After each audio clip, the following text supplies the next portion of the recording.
West side, best side, they say. I think that's a farce, by the way. You know that's like California? You know that's like my favorite word Throw the Cali straight? For Los Angeles. It's a farce. Well, so much of Los Angeles is a farce. Well, here's what I will say. On so many different levels. Sure, post-COVID, it's gone downhill. But pre-COVID, San Diego has blue skies. LA has lemony snicket gray skies. That's the difference. So if we're talking weather, big discrepancy down the Disneyland freeway. Definition of farce: comic dramatic work using buffoonery and ludicrously improbable situations. The Luka trade? Absolutely. That's humble. It's a perfect That's a perfect definition of Los Angeles. First definition read on the juice bar in 2 seasons. If that's not a perfect definition of Los Angeles, I don't know what one is. But that's incredible. Perfect. Yeah, what do you guys all think of LA on that thought? Just a bunch of fugays, huh? It's just a film set. It's like you're walking around Warner Brothers. Kinda. Yeah. In a way. Yeah. In a way, it is like that. Like, I mean, look, the weather's cool. I got a lot of homies that are from LA or Southern California, I should say. Yeah. But yeah, you know what? I feel like everyone as a youngster should live in New York because New York is like very much what real life is. Oh, dude, I almost wish I did. I don't wish I did the opposite, but I don't think I got dog in my life till I lived in Midtown Manhattan. Like Los Angeles. You three, I mean, in the room here, Sean Chicago, Ben New York, Pete Chicago. I'm literally from 73 degrees. Like Los Angeles is like dogless. What is this place? Anyway. Yeah. When I lived in LA for a summer, it was like that. I was like, this is in New York. What is this? Now, watching New Yorkers in LA live is fun to watch and observe coming from New York, just because so many New Yorkers gravitate towards, or Northeasters, I should say, gravitate towards each other in Southern California, and they're all in lockstep with the same stuff that you kind of led with. This place is ridiculous. You peel the weather out of there? Nobody's staying. Oklahoma City. No thanks. That's so funny. Anyway, peel the weather off. Let's but one team that's not a farce. Yeah, is the Clippers. They look really, really good. Great bounce back. Let's talk about our favorite series so far. That's it for me. What about you? I mean, bias-wise, Lakers, Timberwolves as a fan of the Lakers, but two bad games though. Like these two really. games for Clippers Nuggets have been unbelievable. Unbelievable. And it's funny how the Clippers really should have probably won game 1, and the way game 2 is going, you can make a case the Nuggets could have eked out game 2, and it went the exact opposite. Yeah, no doubt. This series has it all for me. It's got it all. I mean, great call. What you got? Plus 160. Plus 160 on the open, which I didn't understand at all. Great value. Coming down the stretch, the Clippers were so good, 15-5, I believe, straight up, and we're just mauling people. And on the flip side, disaster house on fire in Denver. GM gets fired, coach gets fired. It's wild. Jamal Murray played a couple games really well before the playoffs started. It was tons and tons of noise versus a roster build that I love. Like the Chris Dunn next to James Harden, perfect. I know. You love all the in the weeds pieces. The construction of that of James Harden and Dunn, it's absurd. Is awesome. Ivica Zubac is maybe the most underrated player in the entire NBA. He's awesome. Passing's unbelievable. Then Kawhi, the last 20 games, he's playing 40 minutes a night. He looks like a top 5 player on the planet. Let me ask you this about Harden. I call him Harden 2.0 because he's like a 2.0 version, him in his 30s. I like this version of Harden better. I see him trusting his whole thing, his whole playoff career when he was the guy was, do I trust my teammates as much as I trust myself? Sure. And it seems like he really does trust several of these boys. Yeah, on the Clippers. To good reason. Then, so you have Dunn wreaking havoc on the defensive end and offensively cutting and doing a lot of different stuff, moving without the rock. James is like a perfect example in game 2. He was a release valve for Kawhi. Yep. And he could still get up a shot whenever he needs to, and he's been efficient and really good all year long. You got Visa guarding the basket and putbacks and cleaning up offensive rebounds. And then Norm Powell, is Shot of the night. is constantly just moving around and running and shooting jump shots. Hit backdoor cover 3, by the way. Yeah. Game 1 for the boys in the back. Yeah, That was so incredible. their construction is really, really good. Then off the bench, you got Coffey, you got Bogdanovich. Your boy D. Jones. Derrick Jones Jr. is a perfect guy off the bench that could do a little bit of everything. Playoff experience. That playoff experience. That A lot can of these play guys D, have playoff experience. that can shoot it a little bit. How about Ty Lue and his coaching staff? This is Vin Van Gundy on this. Yeah, Van Gundy's on There's the a lot of on defensive the staff. coaches on this Yeah. staff. So I mean, this team, you actually like them. You like them more than anyone other than the Thunder. yes, Even I the told Warriors. you my power rankings coming Yeah, into the even the playoffs Warriors, though. was Thunder, Clippers. You could backfill the rest. Warriors, Lakers, Warriors, whatever. But those two teams are clearly the best in the West, and so far it's come to fruition. So seating wise, how does it work if the Warriors get past the Rockets and bump the 2 seed out? Clippers get past the Nuggets. Let's say Lakers get past the Timberwolves. Thunder obviously clean sweep. Would it be Thunder? Here, let me look it His up lowest before I speak out I of think turn. it'd be Thunder Warriors, and that would make Clippers Lakers. No. Thunder play the Nuggets, Clippers regardless. If the Warriors win, it'd be Warriors winner of Lakers, Timberwolves. Okay. So we're looking at a fascinating second round here for the Clip Show. and you want to talk about a perfect scenario for the Thunder. We are going to obliterate the Grizzlies in 4 straight by double digits every single night. They have absolutely no answer for us, period. So we'll get probably a week off, and then we get to watch the Clippers and Nuggets just beat each other senseless and then show up and have to go to Oklahoma City and play. So you My don't feel- boys are skating to the Western Conference Finals, and they're going to skate in the Western Conference Finals. I've been telling everybody for months. I'm gonna be so sick. I'm gonna be beside myself. They're gonna if they skate through the West. I'm gonna be so They're sick. going to skate. They're going to be coming off 6 days of rest in round 2. Ah, They are going to so skate. painful. And Oklahoma City's a tough place to play. And then they're going to get potentially Warriors Rockets is a duel. Then Warriors Lakers or Timberwolves, whatever matchup you want is a battle. And then the nice and rested Thunder are going to be there waiting for you, and you're not going to be able to keep up. All right, let me have my I've moment been telling here everybody with, this for months. You could still bet the Thunder to win the West right now. I think minus 155, 160. Yeah, Well, devil's advocate, because they did sweep the Pelicans last year in the first round, and then they got bounced by the Mavs. So what's the difference there? yeah. They're a year older. SGA is a year better. The role players are better. And Caruso and Ihart's no slouch. Caruso in game 2 was fantastic. if you go back and look at that series against the Thunder, they were all really close games. Luka did Luka things. But the keys were P.J. Washington and Derrick Jones Jr. in that series were nails from 3 in multiple games. Like, shot it the best they've ever shot it Right. all year long. So a big key in the playoffs is, are your 30% three-point shooters shooting 43%? Right. Like, if Josh Hart showed up, start shooting 43% from 3, the Knicks Forget are about dusting people off, right? So, yeah, I think let's- that's the difference. Let's roll to let's go Rockets Warriors here first. Warriors as expected. I've been on them all. I thought Vegas had it correct. You don't see a 7 seed laying juice on the road very often, but they were the favorite. They win game 1. Now I think they're like minus 370 to win the series. That was lock of the year, first quarter under there, but 2 very good defensive teams. I kind of call the Rocks pups, even though they got some veteran guys. Jalen Green, absolute no-show. Yeah. He's a weird. Him and Fred VanVleet were 7 of 34.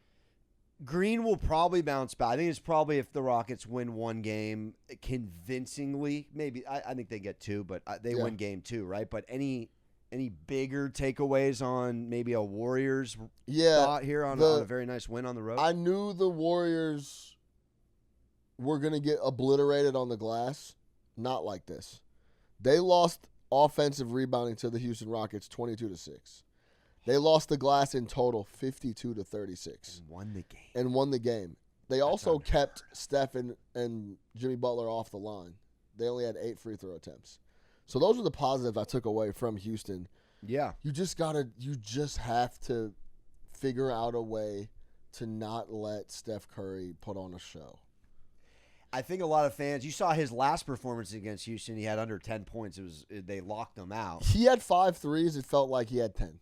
Smoked them. And the other thing, the Warriors own the Rockets, by the way. Like, they for do. a decade of our lives. It's mental at this point. and what? There's something about Steph's threes that are so demoralizing. They really pull a lot of wind out of your sails. That's a great observation. It's very true. it It's more feels- than 3 points. It feels so different when Buddy Hield hits a three versus when Steph does. Especially if it's the end of a It's shot just clock. like, So true. what's up, man? Like, even Demoralizing. those old school Golden State squads, those third quarters were just they would just rip your heart out. That was part of like the allure to that squad. Is Yeah.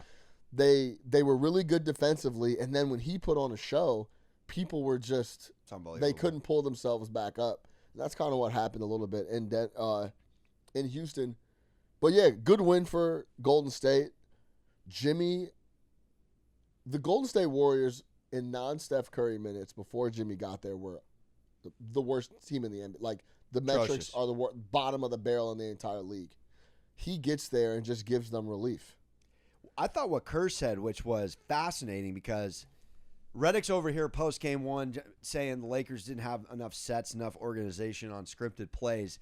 And then Kerr goes on the podium and goes, Buckets, Jimmy Butler's IQ is so high, we don't even have to overthink the room and over strategize because he's such a ball knower. We can play free. I wanted to ask you, I said it in the Raptors in game 2 with the boys. We're looking at just IQ wise, Curry, Dre, and Butler with Kerr. These 4 minds. Can these 4 basketball They just minds go on a run? Yeah. Well, like, if this is chess, not checkers, they're not as deep. But their minds, those 4 minds, can they take a rabbit out of a hat and go like 7 with the Thunder because of just what they're able to do on the fly with their experience? I think this is a really good matchup for them right now because Houston can't score, really. That's their issue. So you combine that with veteran leadership and figuring out schemes defensively. Kerr said it when he was mic'd up. He said, this team can't score with us unless we turn it over. They can't score unless we give them buckets. That's not the case with other teams. In the Yeah, West. so I don't know if I love the Warriors trying to go like 0 for 0 against some of these other squads in the West. This is a good matchup for them.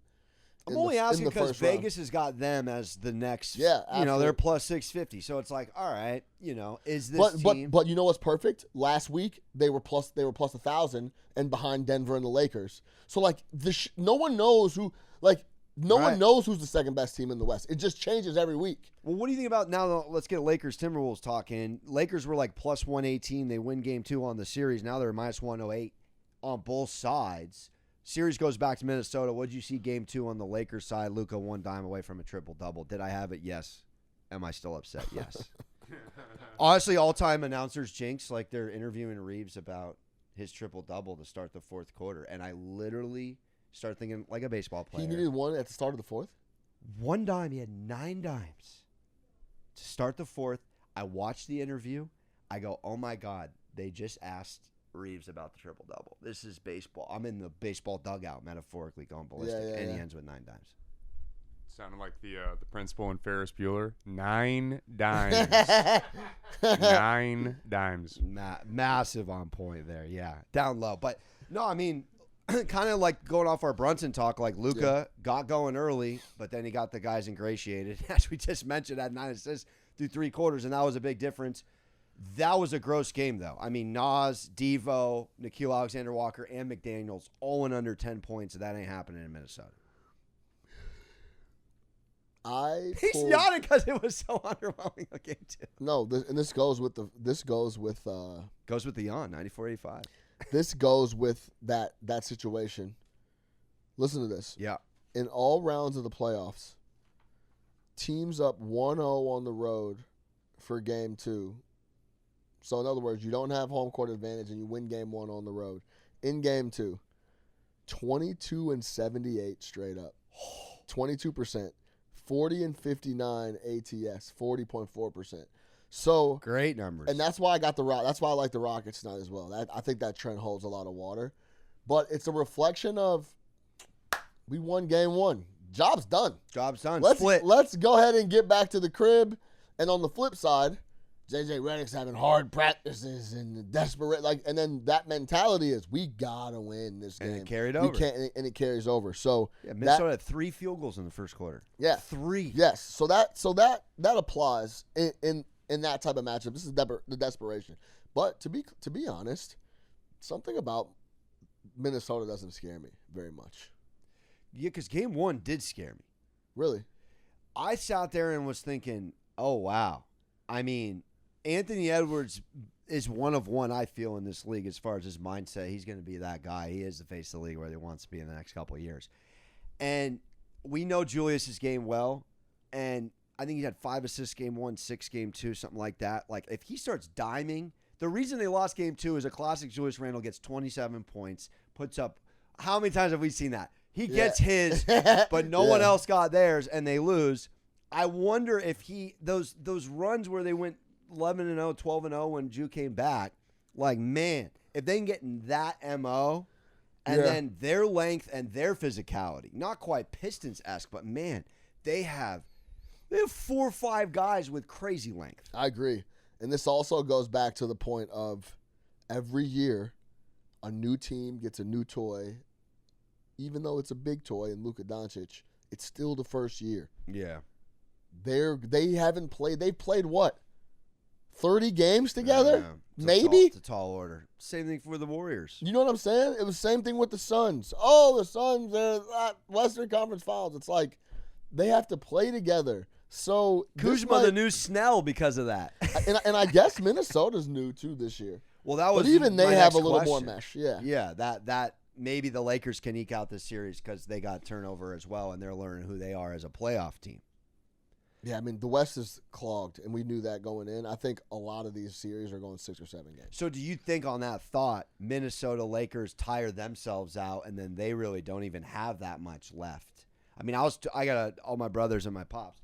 We're always texting group diehard Laker fans, and texting 2 of the 3 biggest liabilities on defense for the Lakers are 2 of their big 3, and the other one's 40 years old. That's a scary sentence out loud. Like Reeves, I went ballistic on that halftime. Devo hit the 3 in his face and ran off, and then they come out and they go on an 11-0 run to start the third. Now the game was over. Tiny detail, not in my opinion. That's a big moment where situationally on a Redick team, you got to know it. And I'm a little concerned because, you know, to not go too much on the Lakers, I mean, they won that game, and those 4 dudes went under 10 points on Minnesota's side, and Gabe Vincent, and I'm looking at Goodwin with a goose egg. Goodwin's getting playoff minutes. Do people even know who Goodwin is? Right. You know, I mean, this is a scary scenario. They have no confidence in Jackson Hayes. He's played under 10 minutes back-to-back. This is spooky, man, for a guy on a Lakers ticket emotionally. Yeah, it's also they weren't big coming in. Like, for example, Lakers would rather see Golden State than Houston. Sure. Like, they would get beat up. Like, Houston would beat them up, and they'd be different. Houston may not score enough, but, like, offensively, the Lakers don't look like a juggernaut at the moment either, especially in the playoffs. It's been super, super slowed down. So, yeah, it's going to be tough. But no I think the Lakers get through Minnesota. But not much more. You don't really just – do you think you know who this Lakers team is to put a button on the West through 2 games? Like, do you know their ceiling, I guess, is the question. Or does it remain to be seen? Yeah, I think it remains to be seen. I think they could go – it's so hard not to overreact to each game. They could go to Minnesota and win by a dozen, and then we're back like these Lakers guys are on ready the to table. go, you know? So I think they win the series. So predictions-wise, and then you still sticking with the Dubs over the Rockets? Still, because if it gets tight, the Lakers have a big advantage, in my opinion. Game 1, Minnesota's up big. Game 2, Lakers up big. There's going to be a game where it's possession by possession, and I give the edge to the Lakers by a lot. I like that thought. So that's why I think they win. Any thoughts on so you got Clips, of course, and we got what, Dubs in 6? I'm going to go Clippers, Lakers in 7. Okay. And I'm going to go Warriors in 7. Whoa. Yeah. Wow, you think the Rockets stretch it? I think it could be stretched. All right. 6 or 7, but yeah. Yeah, I got Dubs in 6. I mean, pre-flop I had. Everything is setting up perfectly for my boys, though. That's all that needs to be. I know. I know where we're gonna be in a few weeks, and that's. I tried to tell you, man. I tried to tell you. I won't say it too loud. Yeah. Well, you're on it. So Yeah. that does it for the West. Juice Bar. Juice Bar, MSG Network. If you want the realness, the straight takes, come hang out with us. We go through everything from narratives to actual gameplay to breaking down numbers in the betting market. Alex Monaco, Sean Little, come hang out with us. Wherever you get your podcasts, you can get the Juice Bar.